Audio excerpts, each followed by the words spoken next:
ዛሬም ከእግዚአብሔር ቃል ከሉቃስ ወንጌል ምዕራፍ 16 በማንበብ ትምህርታችንን እንቀጥላለን። ሉቃስ 16 ከቁጥር 10 ጀምሮ የእግዚአብሔር ቃል እንዲህ ይላል። ከሁሉ በሚያንስ የታመነ በብዙ ደግሞ የታመነ ነው። ከሁሉ በሚያንስ የሚያምጽ ደግሞ በብዙ ደግሞ አመፀኛ ነው። እንግዲያስ በአመፃ ገንዘብ ካልታመናችሁ እውነተኛውን ገንዘብ ማን አደራ ይሰጣችኋል? በሌላ ሰው ገንዘብ ካልታመናችሁ የእናንተን ማን ይሰጣችኋል? ለሁለት ጌቶች መገዛት የሚቻለው ባሪያ ማንም የለም። ወይ አንዱን ይጠላል ሁለተኛውን ይወዳል፣ ወይም ወደ አንዱ ይጠጋል ሁለተኛውን ይንቃል። ለእግዚአብሔርና ለገንዘብ መገዛት አትችሉም። ዛሬ ቀደም ብዬ ማስተማር ምፈልገው ከገንዘብ ጋር በተያያዘ ጠላት ጥቃት ያደረሰባቸው ብዙ ሰዎች አሉ።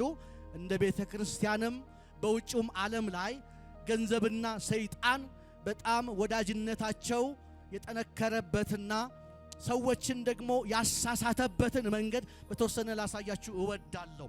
የመጀመሪያው ሰዎች በጠላት እየተጠቁ ያሉበት መጽሐፍ ቅዱስም የሚነግረን እዚህ ቦታም እንዳነበብኩት ገንዘብን መውደድ የክፋት ሁሉ ስር እንደሆነ የእግዚአብሔር ቃል ይነግረናል። በአንደኛ ጢሞቴዎስ ምዕራፍ 6 ቁጥር 10 ላይ ገንዘብ አስፈላጊ ነው፣ ገንዘብ ጠቃሚ ነው፣ ነገር ግን ገንዘብን መውደድ የክፋት ሁሉ ስር ነው ይለናል። ገንዘብን በመውደድ እንደ ጌታ አድርገው ገንዘብ ላይ ያላቸው ትኩረት ከፍተኛ ስለሆኑ ሰዎች መጽሐፍ ቅዱስም ሲናገር የገንዘብንም ኃይል ሲናገር እንደ ጌታ እንደ አምላክ ሰዎች ለገንዘብ ቦታ ሰጥተው ሲያመልኩት ያለሱ መኖር እንደማይችሉ አስበው በገንዘባቸው ሲታመኑ ሲመኩበት መጽሐፍ ቅዱስ ላይ ታያላችሁ። እንደ ጌታ የተቆጠረ ከእግዚአብሔር ጋር የተካከለ ጌታ ነው ተብሎ እንደ ባሪያ ሰዎችን የማድረግ ኃይል እንዳለው ስለ ገንዘብ መጽሐፍ ቅዱስ ይነግረናል። እንግዲህ እኛ አንድ ጌታ አለ ብለን ነው የምናምነው። አንድ ጌታ አለ እሱንም እናመልካለን ብለን ነው የምናምነው። ለሁለት ጌቶች መገዛት አይቻልም።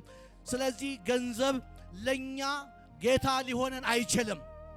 በገንዘባችን እንገለገላለን፣ በገንዘባችን እንጠቀማለን፣ የእግዚአብሔርን ሥራ እንሰራለን። ገንዘብ ደስ እንዲለን ተሰጥቶናል እንጂ ባሪያ ሊያደርገን አልተሰጠንም፣ ሊገዛን አልተሰጠንም። በገንዘባችሁ ትጠቀማላችሁ እንጂ ትገዙታላችሁ እንጂ ትገዙበታላችሁ እንጂ ገንዘብ እንዲገዛችሁ መፍቀድ የለባችሁ። ስለዚህ የመጀመሪያው ጠላት ሰዎችን እያጠቃ ያለው ከፍተኛ በሆነ በገንዘብ ፍቅር የመምታት አሰራር አለ ምድራችን ላይ። ከዚህም የተነሳ ሰው ገንዘብን ለማከማቸት ለመሰብሰብ አንዱ ባንዱ ላይ ሲነሳ ሰውን ሲገድል በገንዘቡ አመፅ ሲሰራ ታያላችሁ። ምንድነው ሚስጥሩ? ከፍተኛ የሆነ የገንዘብ ፍቅርን የገንዘብ መውደድን ከሰው በላይ ከእግዚአብሔር በላይ አድርገው ሰዎች ተነድፈውበታል፣ ተወግተውበታል፣ ተይዘውበታል። ከዚህ የተነሳ ምድራችን ላይ ሙስና በስቷል፣ ሌብነት በስቷል፣ አመጽ በስቷል። ምንድነው ሚስጥሩ? ከዚህ ጀርባ የሚሰራ ገንዘብን የመውደድ ከፍተኛ የሆነ መንፈስ አለ። ስለዚህ በዚህ አቅጣጫ ላይ እየተጠቃ ያለ ትውልድ አለ። ከዚህ ተጽዕኖ በኢየሱስ ስም ቤተክርስቲያን ነፃ መውጣት አለባት። በእናንተ ቤት ገንዘብ ጌታ አይሆንም። በእናንተ ቤት ገንዘብ አገልጋይ ነው። እስቲ ገንዘብ አይገዛኝም በሉ። ገንዘብ ጌታዬ አይደለም በሉ። አንድ ጌታ ነው ያለን። ለሁለት ጌቶች መገዛት አትችሉም ተብሏል። ስለዚህ እኔ የገንዘብ ባሪያ አይደለሁም፣ የጌታ ባሪያ ነኝ። አሜን። ሁለተኛው ጠላት ከገንዘብ አኳያ መጽሐፍ ቅዱስ ላይ ሰዎችን እያሳሳተ ያለው ገንዘብን ከመስረቅ አኳያ ብዙ ምሳሌዎች አሉ። ገንዘብ ይሰረቃል። በገንዘብ ስርቆት ከብሉይ ኪዳን እስከ አዲስ ኪዳን በጣም የታሙ ሰዎች አሉ። እንዲሰርቅ ያደርጋል። የመስረቅ መንፈስ፣ የሌብነትን መንፈስ ያደርጋል። እግዚአብሔር ራሱ ሰርቃችሁኛል ብሎ የተናገረበት ከገንዘብ ጋር የተያዘ ነው። እኔን ሰርቃችሁኛል በሚልክያስ ምዕራፍ 3 ቁጥር 10 ላይ እናንተ ሰርቃችሁኛል ይላል። ሰው ከሰው ይሰርቃል፣ ሰው ከእግዚአብሔር ይሰርቃል፣ ሰው ከራሱም ይሰርቃል። በሌብነት ይመታል፣ በመስረቅ ይመታል። ብዙዎች ገንዘብን በመስረቅ መጽሐፍ ቅዱስ ላይ ሌባ ተብለው አታላይ ተብለው ስማቸው ወጥቷል።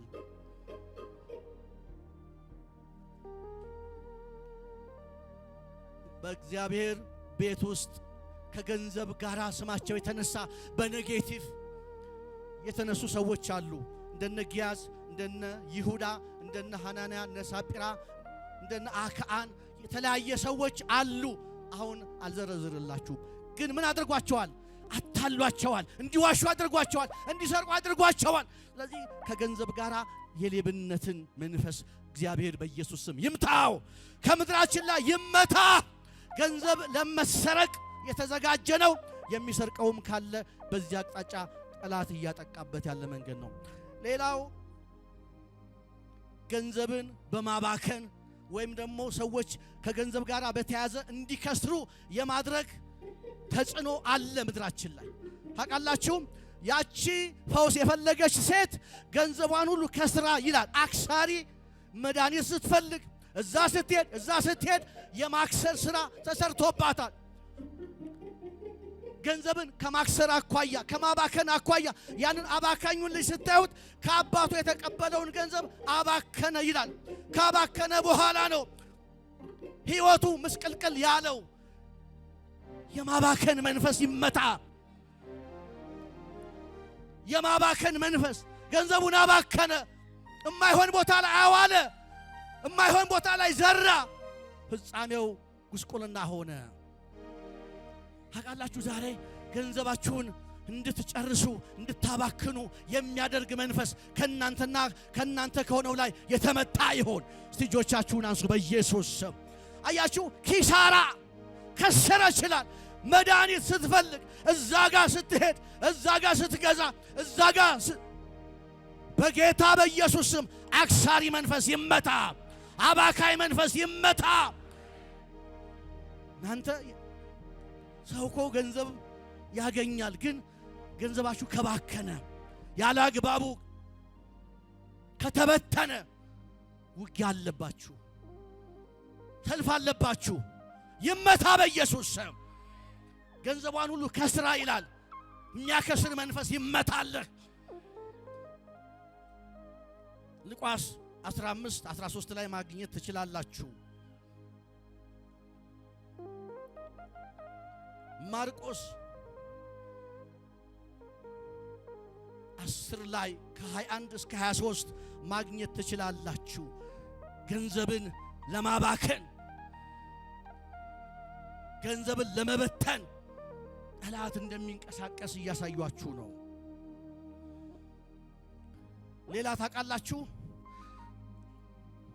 አንደኛ ጢሞቴዎስ ምዕራፍ 6 ቁጥር 17 ላይ በገንዘብ ምክንያት ሰዎች ትዕቢተኛ እንዲሆኑ የማድረግ መንፈስ አለ። የዚህ ዓለም ገንዘብ ያላቸው ሰዎች የትዕቢትን ነገር እንዳያስቡ ይላል። አያችሁ፣ ገንዘብ ሰውን ትዕቢተኛ የማድረግ አቅም አለው። በገንዘባቸው የሚመኩ ብዙ ሰዎች አሉ። በገንዘብ እንደሚዳን የሚያስቡ አሉ። ገንዘብ ካለ በሰማይ መንገድ አለ የሚሉ ሰዎች አሉ። ወደ ትዕቢት ያመጣል። መጽሐፍ ሲናገር የሚመካ በእግዚአብሔር ይመካ ይላል። ገንዘብ ይመጣል ይሄዳል፣ ቋሚ አይደለም። ቋሚ ንብረታችን እግዚአብሔር ነው። የኛ ምንጭ እግዚአብሔር ነው። የሚያልፍ ነው ይለዋል። በሚያልፈው ገንዘብ ግን የትዕቢትን ነገር እንዳያስቡ። ትዕቢት ካለ ከበስተጀርባው ሰይጣን አለ፣ መንፈስ አለ። ስለዚህ በገንዘባችን እንድንመካ ሳይሆን እግዚአብሔርን እንድናመልክበት እንድናከብርበት እግዚአብሔር ገንዘብን ሰጥቶናል። ሌላ አምስተኛ ከገንዘብ ጋር ጠላት የሚያደርገው እንደሆነ ታውቃላችሁ፣ እንዳትሰሩ በስንፍና መንፈስ ይመታችኋል። ምሳሌ ምዕራፍ 6 ቁጥር 9 ላይ የትጉ እጅ ትባረካለች፣ የታካች እጅ ግን ችግረኛ ታደርጋለች ይላል። የማይሰራ ሰው አይብላ ይላል መጽሐፍ ቅዱስ።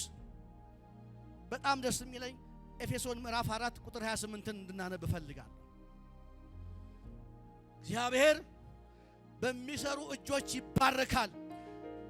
የእግዚአብሔር ቃል የሚያስተምረን ሰርተን በእጆቻችን ለሌሎች በረከት እንድንሆን ነው።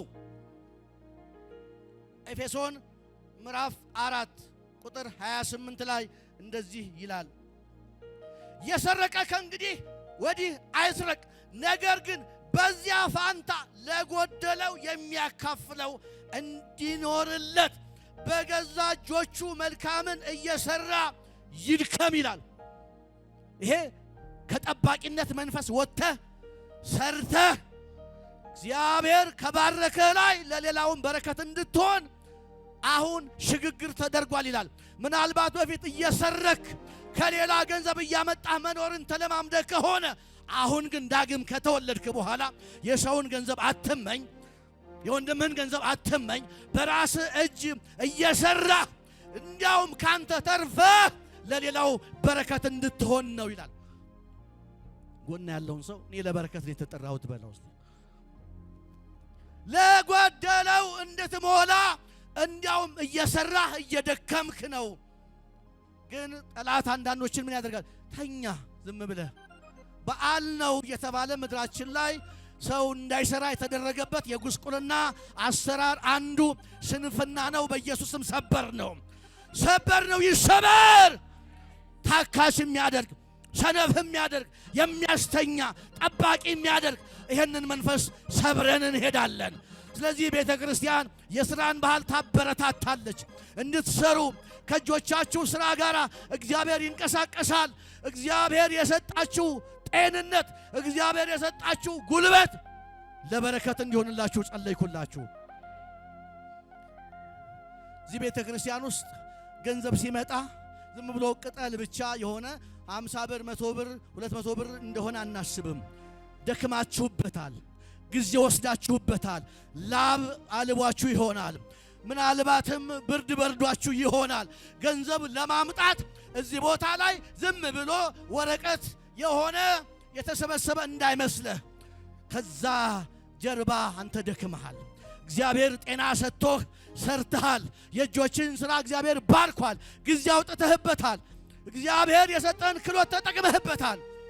ይሄንን ሁሉ ከፍሬያችሁ እግዚአብሔር ከሰጣችሁ ነገር ተጠቃሚ እንድትሆኑ ለቤተ ክርስቲያንን በረከት እንድትሆኑ እግዚአብሔር ይባርካችሁ። ስለዚህ በመስራት ውስጥ በረከት አለ።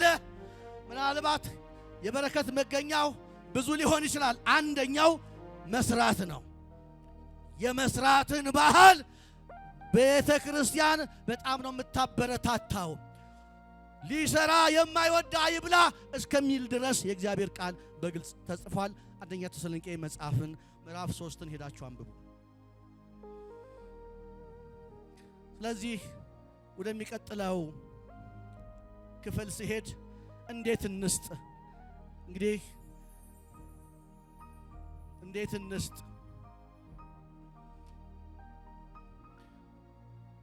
አንደኛ የተሰጠን ሁሉ ከአባታችን ከእግዚአብሔር ዘንድ እንደሆነ በማሰብ እንስጥ። የተሰጠን የተቀበልነው እንደሆነ ዳዊት እንዳለው በአንደኛ ዜና 29 ላይ ከእጆቼ የተቀበልነውን ላንተ መልሰን ሰጥተንሃል ነው የሚለውና የመስጠት ቁልፍ የመጀመሪያው ሌላ ሰጪ እንዳለ ማሰብ ነው። ቅድምም ስንዘምር ነበረ ከገንዘብ በላይ ነፍሱን የሰጠን ጌታ ነው የምናመልከው። እዚህ ቤት የመስጠት ጥግ ገንዘብ አይደለም፣ ነፍስ እስከ መስጠት ድረስ የሞተልን ጌታ እንዳለን ገብቶን ነው ብለናል። መነሻው ገንዘብ ሳይሆን ኢየሱስ ሞቶልሃል፣ ነፍሱን ሰጥቶልሃል። እሱን እያሰብክ ስጥህ ነው። ስለዚህ የተሰጠንን ነገር አስበን እንስጥ። እዚህ ቦታ ላይ ከሰጪው ከእግዚአብሔር በታች ነው ሁሉም ሰው። የተሰጠውን የተቀበለውን ለመስጠት ነው እንጂ የመጀመሪያ ሰጪ እግዚአብሔር ነው። ሀብት ቢሆን ገንዘብ ቢሆን ጉልበት ቢሆን ጸጋ ቢሆን ያልተሰጠህ ምን አለ ነው የሚለው መጽሐፍ። ያልተሰጠን ምንም የለም። ከተሰጠን ላይ ሰጪ ነን። እጆቻችሁን አንሱና አባቴ ሰጪ ነው እኔም እሰጣለሁ በሉ እስቲ። አንተ የሰጪ ልጅ ነህ። እግዚአብሔር ሰጪ ስለሆነ ነው የምንሰጠው። ያ ባህሪኛ ውስጥ አለ። ያንን ጸጋ ተካፍለናል። እንዴት እንስጥ? ሁለተኛ ደስ እያለን በፈቃዳችን እንስጥ። በይበልጥ አዲስ ኪዳን ላይ እንዳለ ሰጪ ደስ ብሏችሁ በፈቃዳችሁ መስጠት እንዳለባችሁ ሁለተኛ ቆሮንቶስ ምዕራፍ 9 ከ6 ጀምሮ ችን ሐሳብ ብናነብ ጥሩ ነው። በነገራችን ላይ ይሄንን የቆሮንቶስ ጥናት እያጠናን ነውና የመጨረሻው ጥናት ራሱ ከገንዘብ ጋር ተያይዞ ነው ጳውሎስ የጻፈላቸው። ብዙ መንፈሳዊ ነገሮችን ጽፎ ገንዘብንም አንስቷል። ስለዚህ አባቶቻችን ሐዋርያትም አስተምረዋል ስለ ገንዘብን ስለ መስጠት የመጨረሻው ጥናት ያመላክታል እና የበለጠ ዛም ላይ ትወያያላችሁ ብዬ ተስፋ አደርጋለሁ። ሁለተኛ ቆሮንቶስ ምዕራፍ 9 ላይ እንደዚህ ብለን እናነባለን። ከቁጥር 6 ጀምሮ ይህንን እላለሁ፣ በጥቂት የሚዘራ በጥቂት ደግሞ ያጭዳል፣ በበረከት የሚዘራ በበረከት ደግሞ ያጭዳል። እግዚአብሔር በደስታ የሚሰጠውን ይወዳል። እያንዳንዱ በልቡ እንዳሰበ ይስጥ፣ በሐዘን ወይም በግድ አይደለም። በተነ ለምስኪኖችም ሰጠ፣ ጽድቁ ለዘላለም ይኖራል ተብሎ እንደተጻፈ እግዚአብሔር ሁል ጊዜ በነገር ሁሉ ብቃትን ሁሉ አግኝታችሁ ለበጎ ሥራ ሁሉ ትበዙ ዘንድ ጸጋን ሁሉ ሊያበዛላችሁ ይችላል።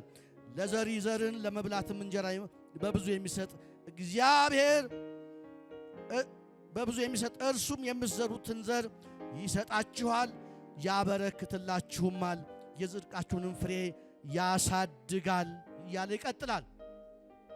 ስለዚህ እዚህ ቦታ ላይ በደስታ ይስጥ ነው የሚለው። በሐዘን አይደለም፣ በልግስና ደስ እያለው ይስጥ። የመስጠት መነሻ ደስታ ሊሆን ይገባል። ጌታኛንም ሲወደን ደስ ብሎት ነው፣ ማንም አስገድዶት አይደለም። ከወደደን ከታላቅ ፍቅሩ የተነሳ ነው። እንደዚሁም ስንሰጥ በዛ መንፈስ ልንሰጥ ይገባናል። ሶስተኛ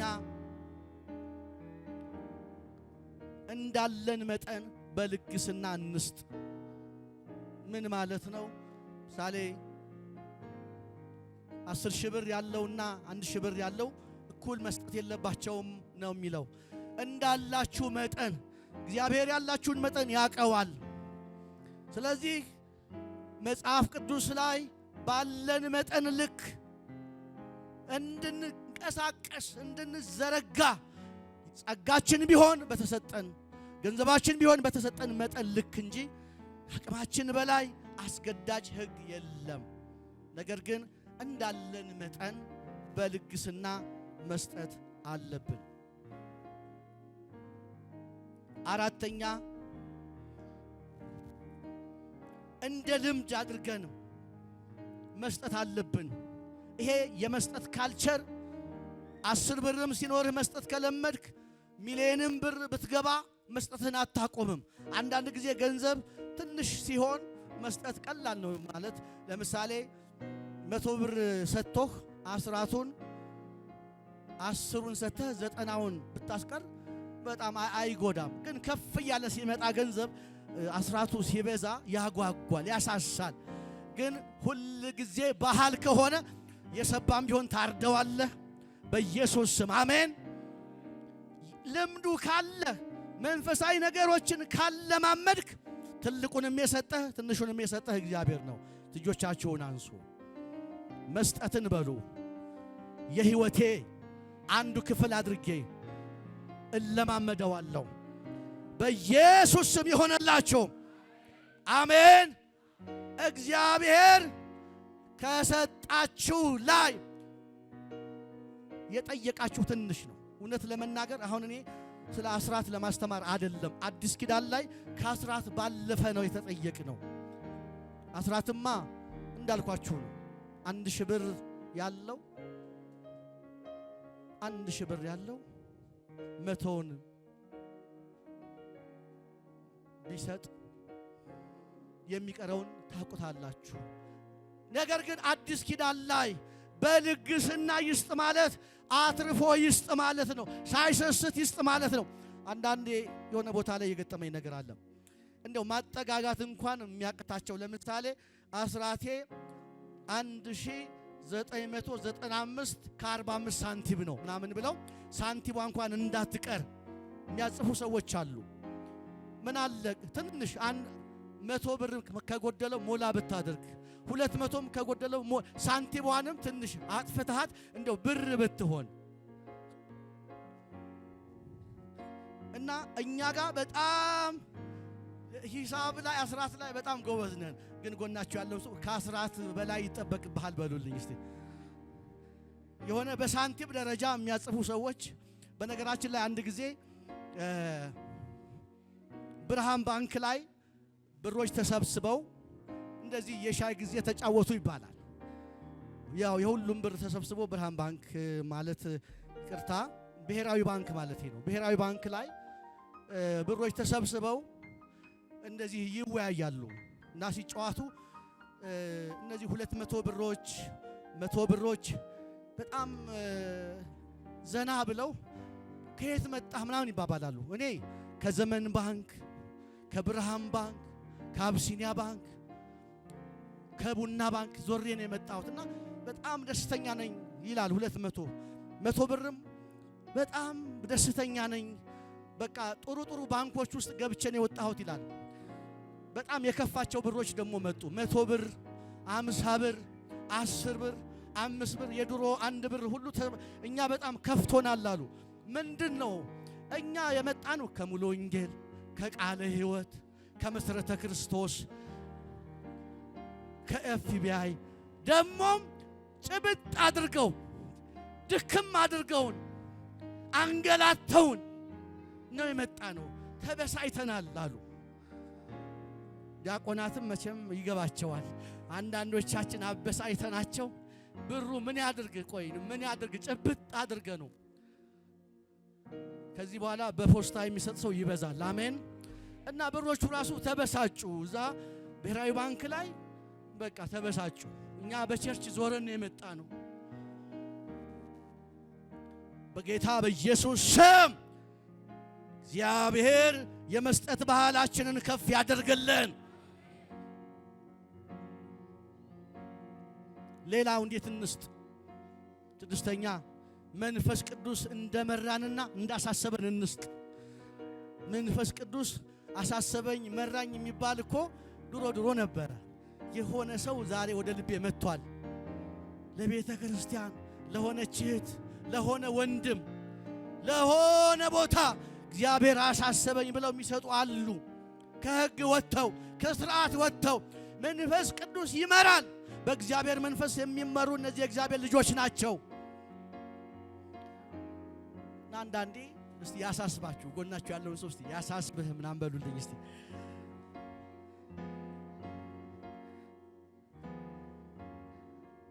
እኛ እንግዲህ ጌታ ያሳስበናል። ለእኛ እንኳን የሚያስብልን አለ። አሜን አይደል ፓስተር? የሚያስብልን ጌታ አለ። ግን እስቲ እንደው መንፈስ ያሳስብህ በሉት ጎናችሁ ያለውን ሰው። በእግዚአብሔር መንፈስ እየተመሩ እያሰቡ የሚሰጡ ሰጪዎችን እግዚአብሔር ያብዛልን። ይሄ ትክክለኛ አድራሻውን እንድታገኙ እግዚአብሔር ይምራችሁ። አንዳንዴ እግዚአብሔር መንፈስ ቅዱስ ሂዱ ባላችሁ ቦታ ስትሄዱ ስትዘሩ ምናልባትም 30 60 100 የምታፈሩበት ሊሆን ይችላል። ትክክለኛውን ቦታ እግዚአብሔር ያመላክታችሁ።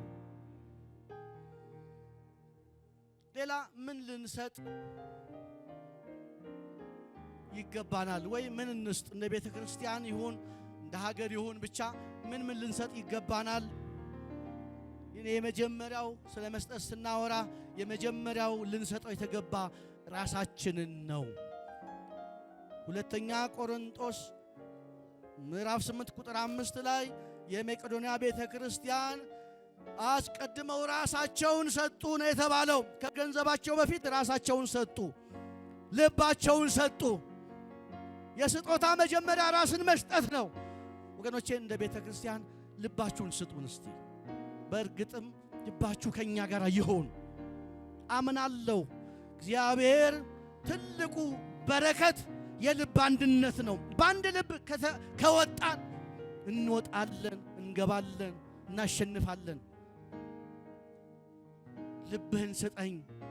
አባቶች ወደ ጦር ሜዳ ሲሄዱ ልብህን ስጠኝ ይባባላሉ። ልባችሁን ከሰጣችሁን ቀጥሎ ነው ገንዘብ። አብረናችሁ ነን፣ እንጸልይላችኋለን፣ በርቱ የሚል ምእመን ባለበት ቦታ አገልጋዩም ይበረታል። ራሳችንን እንስጥ፣ ልባችንን እንስጥ። ሁለተኛ ምን እንስጥ? እግዚአብሔር በተፈጥሮና በጸጋ የሰጠንን ስጦታዎች እንስጥ። እንግዲህ ስጦታዎች በተፈጥሮ ያገኘናቸው አሉ። ለምሳሌ ጉልበታችሁ፣ ጊዜያችሁ፣ እግዚአብሔር የሰጣችሁ ክህሎቶች አሉ። በተፈጥሮ ያገኛችሁት ጥበብ አለ፣ ይሰጣል። ገንዘብ ብቻ አይደለም። እዚህ ቦታ ላይ መጥተው ይሄንን አዳራሽ የሚያጸዱ ናታኒሞች ጸጋ ያስፈልጋቸውም። ጊዜ ነው የሰጡት፣ ጉልበት ነው የሰጡት።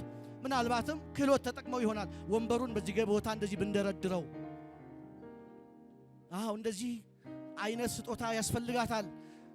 ነገ ይሄን ቤተ ክርስቲያን አፍርሰን ስንሰራ በሙያቸው የሚያገለግሉ እንደ ባስላኤል በጥበብ የተሞሉ ሰዎች ያስፈልጉናል።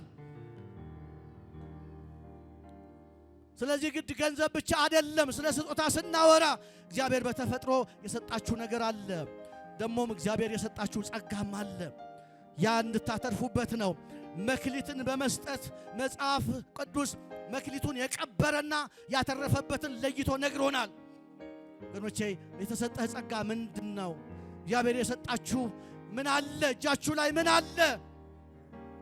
ግድ እኔ ደሞዝ የለኝም አስራት ምናምን የሚል ነገር ቶሎ ወደ አይምሯችሁ አይምጣ። ብዙ የሚሰጥ ስጦታ አለ። እንደ ቤተ ክርስቲያን ብዙ ነገር ያስፈልገናል። እናንተ ታስፈልጋላችሁ። ራሳችሁ የእናንተ የሆነ ነገርም ለእግዚአብሔር ሥራ ያስፈልጋል። ሌላ ቋሚ ንብረት ይሰጣል፣ ተንቀሳቃሽ ንብረት ይሰጣል። እንደሚታወቀው ቤታቸውን የሚሰጡ አሉ፣ መኪና የሚሰጡ አሉ። በቁሳቁስ ይሄንን ህንፃ ለመገንባት ይሄንን ያክል ሲሚንቶ፣ ይሄንን ያክል ብረት፣ ይሄንን ያክል አሸዋ ሰጣለሁ የሚሉ ሰዎች አሉ። በቁሳቁስ በሚቆጠርም መስጠት ይቻላል። ግድ እዚህ ጋር የሚቆጠር ገንዘብ ብቻ አይደለም። ሰዎች ሀብት ንብረታቸውን ለቤተ ክርስቲያን ይናዘዛሉ። ይሄንን ለቤተ ክርስቲያን ሰጥቻለሁ ይላሉ። እንደዚህም አይነት ስጦታ አለ። ብርና ወርቅ ብቻ አይደለም። ቁሳቁስም የእግዚአብሔርን ቤት ሥራ ለመስራት በብሉይ ኪዳንም አስፈላጊ ነበር።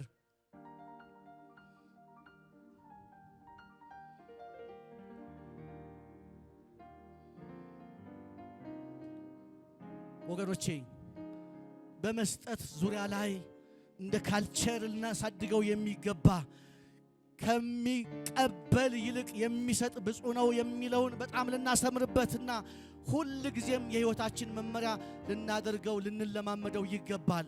መስጠትን እንደ ባህል ልንይዘው ይገባል። እናንተ ስትሰጡ ልጆቻችሁም መስጠትን ይማራሉ። ቀንበርን በመስበር ጉስቁልናን በመስበር ቤተ ክርስቲያን መታየት መገለጥ አለባት። ወገኖቼ አንዳንድ ሰዎች ትንሽ ሰው ገንዘብ ሲያገኝ ባለጸጋ መሆን ሲጀምር መቃወም ይጀምራሉ። እውነት ለመናገር ይሄ የብልጽግና ወንጌል ምናምን የሚል አስተሳሰብ የሰውን አይምሮ በርዞታል። ገንዘብ እንደሚያስፈልግ ባለፈውም ነግሬያችኋለሁ። በጣም ለእግዚአብሔር ሥራ ገንዘብ ያስፈልገናል። የሆነ ሰው እኮ ትንሽ ሲቸገር ማን ነው ያለው? ገንዘብ ያለው አለ፣ መኪና ያለው አለ ማለት ሲቸግረን እየፈለግን ለምንድን ነው በሩቅ ሆነን የምንቃወመው? አንዳንድ ጊዜ እኮ የምንፈልገውን ነገር ስንቃወመው ስንገፋው እንገኛለን። ገንዘብ ያስፈልገኛል በሉ። አዎ ያለ አግባብ የመጣን ገንዘብ እንቃወም እንጂ ወንድሞቻችን ይባረኩ፣ እህቶቻችን ይባረኩ። ለአንተ ለበረከት ነው የተጠራኸው። አንተ ስትባረክ ቤተክርስቲያን ትባረካለች። እንደተባረከ ሰው እዚህ ቦታ ላይ ከአምልኮ ባለፈ ከጸሎት ባለፈ የእናንተ ኢኮኖሚ እንዲፈወስ እንፈልጋለን። እውነት ነው የምላችሁ፣ ስለ ራሳችን አንሰብክም። ጌታ ይመስገን አልጎደለብንም። እግዚአብሔር ፕሮቫይድ እያደረገን ነው። ነገር ግን እኔ እዚህ ጋር የምጮኸው ቤተክርስቲያን እንድትባረክ ነው። እናንተ እንድትባረኩ ነው። ሰጪዎች እንድትሆኑ ነው። ይሄ በረከት እንዳያመልጣችሁ ነው። ገንዘብ ወዳጅም ይገዛል፣ ደሞም ጠላትም ይገዛል። በገንዘባችሁ ወዳጅን ማትረፍ ይሁንላችሁ። በገንዘባችሁ እግዚአብሔርን ማክበር ይሁንላችሁ። በመጨረሻም የገንዘብ ሁሉ ባለቤት እንዳለው እኛ የገንዘብ ባላደራዎች እንደሆነን እንወቅ። ገንዘብ አንተ ቤት ከመጣ ባላደራ ነህ እንጂ ባለቤት አይደለህም። ገንዘብ ባለቤት አለው። እግዚአብሔር ሰጪ እንደሆነ ሁሌም እናስብ። ሁለተኛ ገንዘብ እንጠቀምበት፣ እንግዛበት እንጂ ገንዘብ አይግዛን። ማንም ሰው የገንዘብ ባሪያ አይሆን። የማጠቃለያ መልእክቶቼ ናቸው። ሶስተኛ በገንዘብህ እግዚአብሔርን አክብር እንጂ እግዚአብሔርን አታሳዝን። በሀብትህ እግዚአብሔርን አክብር ይላል መጽሐፍ ቅዱስ። ገንዘባችን እግዚአብሔርን ለማክበር መንግስቱን ለመስራት እንጠቀምበት። አራተኛ ከእግዚአብሔር ይልቅ ከሰው ይልቅ ገንዘብን አንውደድ። የኃጢአት ስር የሆነውን ገንዘብን መውደድን ከህይወታችን ፈትሸን መነቀል ካለበት ይሄ ስር ይነቀል። ሙሴ በግብፅ ከሚገኝ ሀብት ገንዘብ ይልቅ ከእግዚአብሔር ሕዝብ ጋር መከራን መቀበል መረጠ። አንዳንዴ የእግዚአብሔር ሥራ፣ የወንጌል ሥራ፣ የቤተ ክርስቲያን ሥራ፣ የመንግስቱ ሥራ ሲታሰብ የሚበልጠውን መለየት ያስፈልጋል። ገንዘብ እኮ ዓለም ላይ አለ። በሀብት የበለጸጉ ሰዎች አሉ። ነገር ግን ወደ ወንጌል ሲመጣ፣ ወደ እውነተኛው የወንጌል አስተምሮ ሲመጣ ግን ገንዘብም ይቅርብኝ ይባላል። የሚበልጣል ይባላል። ጌታ ይበልጣል፣ ወንድሜ ይበልጣል፣ እህቴ ትበልጥብኛለች የሚባል ህይወት አለ እዚህ ቤት የመጀመሪያው ጌታ፣ ቀጥሎ ደግሞ እግዚአብሔር የሰጠን ወንድማማችነት ይበልጣል። በመጨረሻም ባለን ጥቂት ነገር መስጠትን እንልመድ። የሆነ ቦታ ላይ ስንደርስ አይደለም፣ ከትንሹ ጀምሮ መስጠትን ተለማመዱ። ለእግዚአብሔር ሥራ የመስጠትን ባህል እንልመድ። መጽሐፍ ቅዱስ ላይ ገንዘብ ለብዙ ነገር ተሰብስቧል። የእግዚአብሔርን ሥራ ለመስራት ለድሃ፣ ለሌዋውያን፣ ለብዙ ሥራ ገንዘብ አስፈላጊ ሆኖ ቤተ ክርስቲያን ውስጥ ሲሰበሰብ በብሉይ ኪዳንም በአዲስ ኪዳንም ታያላችሁ። ስለዚህ እግዚአብሔር በዚህ መንፈስ ቤተ ክርስቲያናችንን እንደሚባርክ አምናለሁ። ብዙ ሰጪ እንደሚነሳ አምናለሁ። ከዚህ ቃል ጀርባ ብዙ በረከት እንደሚሆን አምናለሁ። ደሞም ማስተማር ብቻ ሳይሆን ጸልያለሁ፣ ጸልይላችኋለሁ። እጆቻችሁን አንሱ።